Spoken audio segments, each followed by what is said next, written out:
तो अभिषेक कुमार, हम पॉडकास्ट बना रहे हैं इसलिए क्योंकि तुम्हारा आईआईटी मद्रास में एडमिशन हो चुका है और तुमने फाइनल ईयर में ही गेट भी क्रैक किया है और डायरेक्टली तुम्हारा आईआईटी मद्रास में एमएस भी तुमने क्रैक किया इंटरव्यू के साथ। तो हमारा एक ग्रुप था 25 लोगों का, जिसमें 7 लोगों का ऑलमोस्ट सिलेक्शन हो चुका था आईआईटी मद्रास में, 2 बच्चों का आईआईटी बॉम्बे में हो चुका था। तो तुम बहुत लोग को इंस्पायर कर सकते हो, क्योंकि बहुत लोग का ये मानना है कि कॉलेज के साथ साथ गेट की प्रिपरेशन अगर करनी है ना, तो कॉलेज का काम करना ही नहीं है, सिर्फ गेट की प्रिपरेशन करनी है।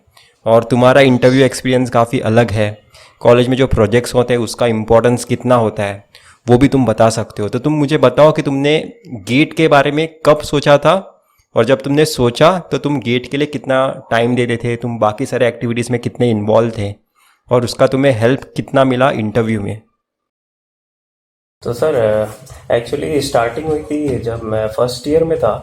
तो मतलब ये था कि हमारा जो कॉलेज था वो इतना अच्छा नहीं था। तो एक मन में कहीं ना कहीं ये था कि ये आईआईटी एनआईटी नहीं है। तो फिर ऐसा आया कि कोई और तरीका है जिससे कि कभी भी बीटेक के बाद भी हम आईआईटीज में एंटर हो सकते हैं। तो फिर ऐसे सर्च करने लगे तो फिर गेट ऑप्शन आया। फिर उसके बारे में इंटरनेट जो भी मैंने मतलब जाना है गेट के बारे में, इंटरनेट से ही जाना है। फिर उसके बाद हमने सर्च किया तो अपने ही सीनियर्स कुछ थे, उन्होंने काफ़ी अच्छी रैंक से गेट क्रैक किया हुआ था। तो फिर यहीं से फिर स्टार्टिंग हुई थी। फर्स्ट ईयर में यही था कि गेट ही करना है, क्योंकि उस टाइम पे ना प्लेसमेंट का कोई आइडिया था ना कुछ। तो फिर फर्स्ट ईयर में ऐसे ही चलता रहा। फिर प्लेसमेंट्स के बारे में भी पता चला अपने कॉलेज से, और उसके लिए ये भी मालूम पड़ा कि प्रोजेक्ट्स ज़रूरी हैं रिज्यूमे में। तो फिर हमने फिर हमने अपना इंटरेस्ट देखा तो उसमें हुआ आईओटी एमएल और एआई के प्रोजेक्ट्स में, जो कि इलेक्ट्रॉनिक्स पे बेस्ड थे। तो तो इसमें जब इंटरेस्ट हुआ तो फिर हम लोगों ने प्रोजेक्ट सर्च किए कि इसमें क्या क्या प्रोजेक्ट्स हो सकते हैं जो कि हमें प्लेसमेंट में हेल्प करेंगे। तो फिर हम लोगों ने ऐसे छोटे मोटे ऑर्डिनो बेस्ड प्रोजेक्ट करने शुरू कर दिए। फिर हमें पता चला एक फिर हमारा जो पहला प्रोजेक्ट था वो था आईआईटी बीएचयू के सीएससी डिपार्टमेंट के एक प्रोफेसर के अंडर। तो वो प्रोजेक्ट था, या फिर एक इंटर्नशिप कह लीजिए। तो वो एक पेड इंटर्नशिप ही थी। तो वो अराउंड 45 डेज की थी, जो कि हमने सेकेंड ईयर के एंड में करी थी। तो जब हम ये प्रोजेक्ट कर रहे थे तो हमें काफ़ी कुछ सीखने को मिला, और काफ़ी अच्छा रिज्यूमे एक तरीके से हमारा हो गया था। फिर उसके बाद हमने डिसाइड किया कि अब गेट की कोचिंग ज्वाइन करते हैं, क्योंकि गेट क्रैक करना ही था, मैं फर्स्ट ईयर से ही था। तो गेट की कोचिंग ज्वाइन कर ली। हम क्लासेस करने लगे अपनी स्मूथली। लेकिन फिर एक और प्रोजेक्ट आया जो कि हमारे सीनियर्स कर चुके थे, जो कि ई यंत्रा नाम से था, आईआईटी बॉम्बे का। तो फिर उसका भी काफ़ी अच्छा स्कोप था और काफ़ी अच्छे लेवल का प्रोजेक्ट था वो। तो फिर हमने 4 की टीम बनाई। हमारी टीम में 2 गेट वाले बंदे थे और 2 कैट वाले बंदे। तो फिर ये था कि हमें गेट की क्लासेस के साथ इस प्रोजेक्ट को कैसे भी करके मैनेज करना ही है, क्योंकि छोड़ नहीं सकते बीच में, क्योंकि वो लोग भी उतना ही कॉम्प्रोमाइज़ कर रहे हैं जितना हम। तो फिर हमने ये प्रोजेक्ट कैरी आउट किया, और काफ़ी ज़्यादा टाइम इन्वेस्ट करना पड़ा था हमें इस प्रोजेक्ट में। पूरा दिन हम लोग अपनी क्लासेस मिस करते थे, और अपने ही कॉलेज में एचओडी से एक कमरा बुक करवाया था, उसमें पूरा सेटअप लगा के हम लोग पूरा दिन उसी पे काम करते थे। और फिर फॉर्चुनेटली हमें कॉल आ गया वहाँ से, टॉप 50 के अंडर हम लोग आ गए थे। तो फिर और जिस टाइम हम लोग टॉप 50 के अंदर आए थे उस टाइम कोचिंग में मैथ्स की क्लासेस चल रही थी मेडीसी में। तो फिर क्या हुआ, हमें जाना पड़ा था आईआईटी बॉम्बे परफॉर्म करने के लिए। तो उस दौरान हमारी मैथ्स की क्लासेस आधी छूट चुकी थी। फिर फॉर्चुनेटली वहाँ पे हम लोग 5th पोजीशन पे आ गए।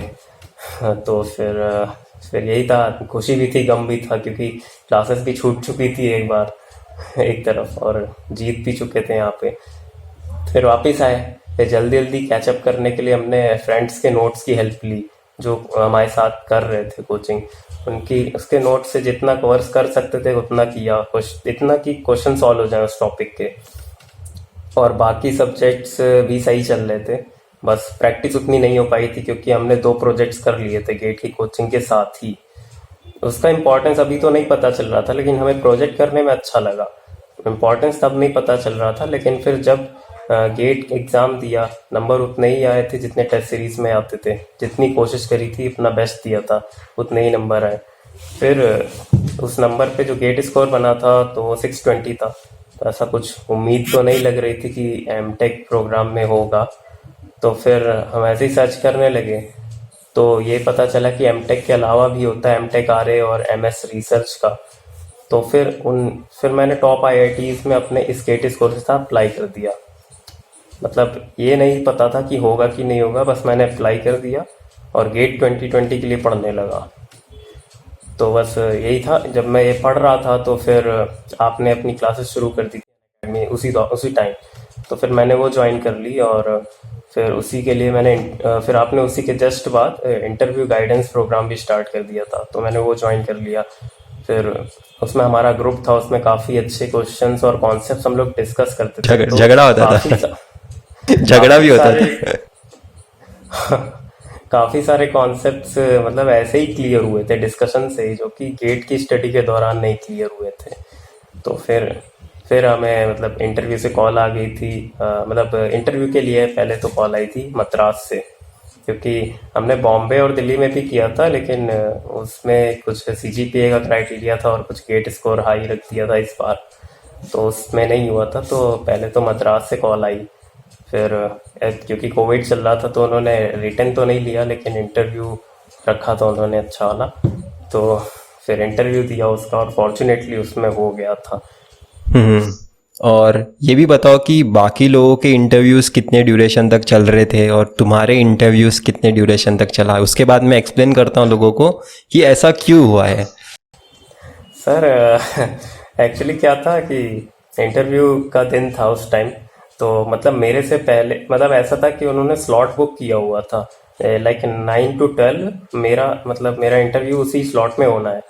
तो मतलब मैं वेट कर रहा था, वेटिंग में एक कंप्यूटर पे मतलब कि गूगल मीट पे वेटिंग रूम था, उसमें वेट कर रहा था और एक पिछले कैंडिडेट का हो रहा था।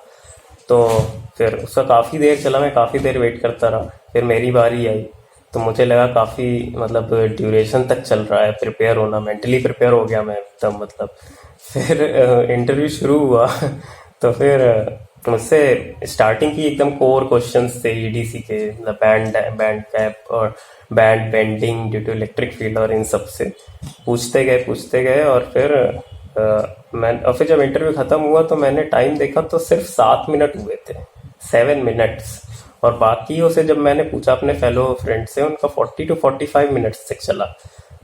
फिर तो मतलब एकदम आई वॉज टोटली डिवास्टेटेड कि अब इसमें तो होने नहीं वाला है मतलब कुछ तो मेरे अंदर या तो बहुत कमी है या तो मैं बहुत ही इंटेलिजेंट इन्हीं दोनों चीज़ों में से कुछ हो सकता है तो फिर मैं एकदम उम्मीद छोड़ दी थी, एकदम मतलब डिप्रेस हो गया था।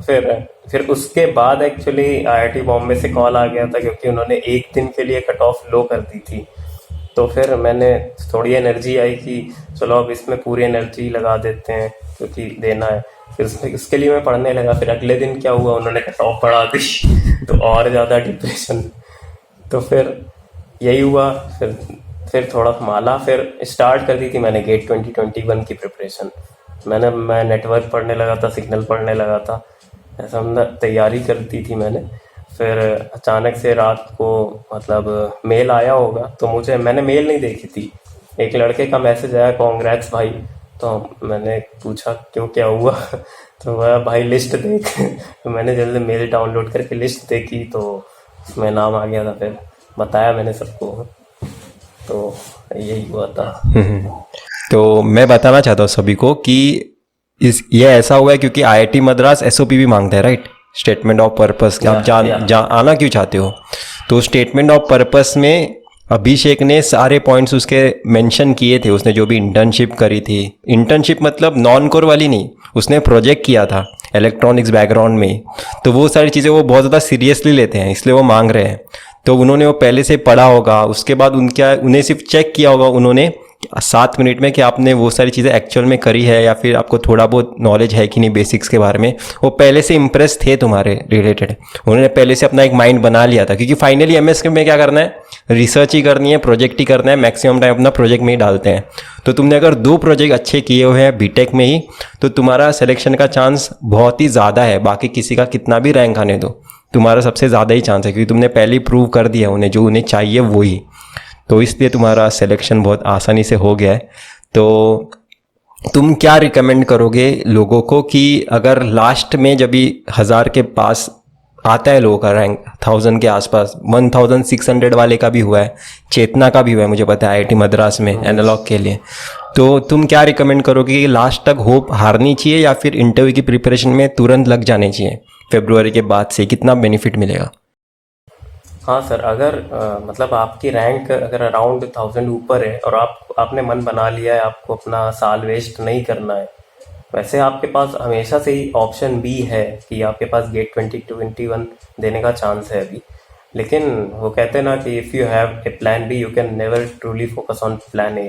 तो मतलब मुझे एक दिन ये सोचने में, अपने दिमाग को ये समझाने में लग गया था कि ठीक है गेट 2021 है, लेकिन मुझे अगर मैं ये सोचूंगा कि गेट 2021 का ऑप्शन है तो मैं अपना पूरा बेस्ट नहीं दे पाऊंगा इस इंटरव्यू के लिए, क्योंकि कहीं ना कहीं मैं अपनी कंफर्ट जोन में ही रहूंगा कि अगर मैं नहीं भी कर पाया चलो गेट 2021 तो है ही।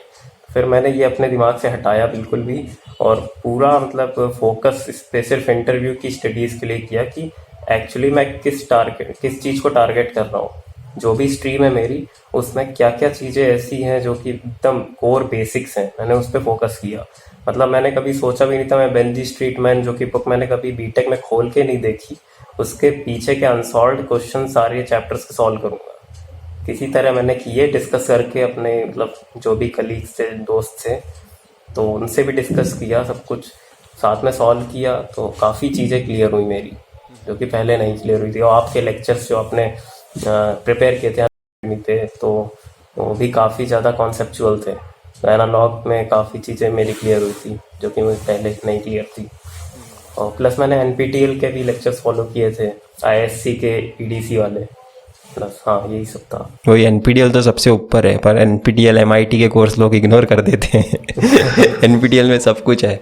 मैं जानना ये चाहता हूँ कि तुम्हें एसओपी के बारे में ना, तुमने बहुत ही प्रॉपर एसओपी बनाया है, तो तुम्हारा एसओपी का स्ट्रक्चर कैसे था, कितने पेजेस का था, तुमने क्या क्या वहाँ पे मेंशन किया था? क्योंकि ये अभी आने वाले बैच को हेल्प करेगा। एसओपी का वीडियो ही नहीं है कि आईआईटीज़ को एसओपी कैसे चाहिए, तो तुम सजेस्ट कर सकते हो।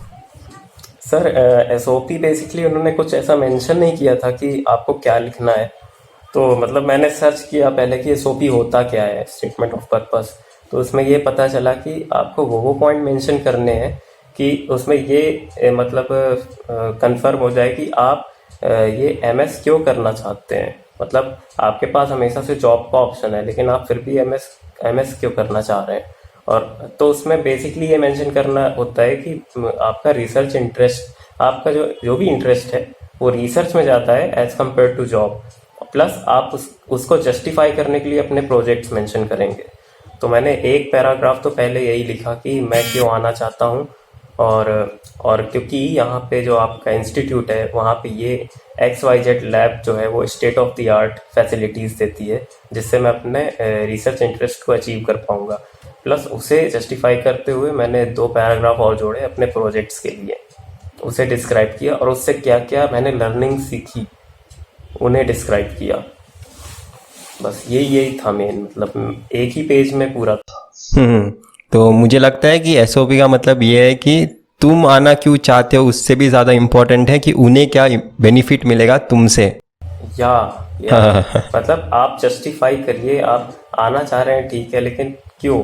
हम कैसे मान लें कि आपका सच में इंटरेस्ट है? हाँ, उन्हें क्या बेनिफिट मिलेगा बाकी लोगों को नहीं चुन के तुम पे, ये बताना ज़रूरी है एसओपी। और वो तुम प्रोजेक्ट से ही बता सकते हो, तुमने जो अभी तक काम किया है उसके हेल्प से ही बता सकते हो, इसलिए तुम्हारा सिलेक्शन आसानी से हो गया है। तो अभिषेक तो अभिषेक थैंक यू आने के लिए, और ये वीडियो मुझे पक्का पता है फरवरी के बाद बहुत लोग को हेल्प करेगा, एसओपी के लिए भी और आईआईटी मद्रास के एनालॉग वाले इंटरव्यूज़ के लिए भी, और मोटिवेशन भी मिलेगा। लोगों को लगता है कि 1000 के पार रैंक चला गया है तो 1000 के पहले वालों को मिलेगा ना, मुझे क्यों मिलेगा, ऐसा कुछ भी नहीं है। मैं देखा है 600 रैंक वाला भी रिजेक्ट हुआ है और 1600 1800 वाला रैंक वाला भी सिलेक्ट हुआ, आईआईटी बॉम्बे में भी, आईआईटी मद्रास में भी।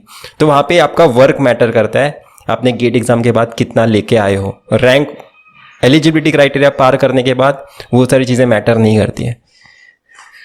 ठीक है, तो थैंक यू अभिषेक आने के लिए, और हम बाद में वापस बात करते हैं। उसके अलावा आप मुझे इंस्टाग्राम पे फॉलो कर सकते हो। मेरे 4000 फॉलोअर्स हो चुके हैं और मैंने यहाँ पे काफ़ी सारे पोस्ट डाले हुए हैं, वो सारे पोस्ट आप जाके देख सकते हो। कुछ टेस्ट सीरीज़ के रिलेटेड है कि आपके गेट एग्ज़ाम में आप क्वेश्चन अंडरस्टैंडिंग में क्यों डिफ़िकल्टी फेस करते हो। कुछ मेरे पर्सनल है, कुछ टेस्ट सीरीज़ के रिलेटेड है, कुछ एमटेक के रिलेटेड है, कुछ वीडियोज़ हैं जहाँ पे मैं एमटेक, तो ये सारे वीडियोस आप जाके देख सकते हो, आपको काफ़ी ज़्यादा मज़ा आएगा। तो जाओ मुझे जाके फॉलो करो और आप मेरे लाइव सेशन में भी ज्वाइन हो सकते हो। मैं एक वीक में 4 टाइम्स तो लाइव आता ही हूँ, आप मुझे ज्वाइन कर सकते हो और काफ़ी सारे आपके डाउट्स पूछ सकते हो।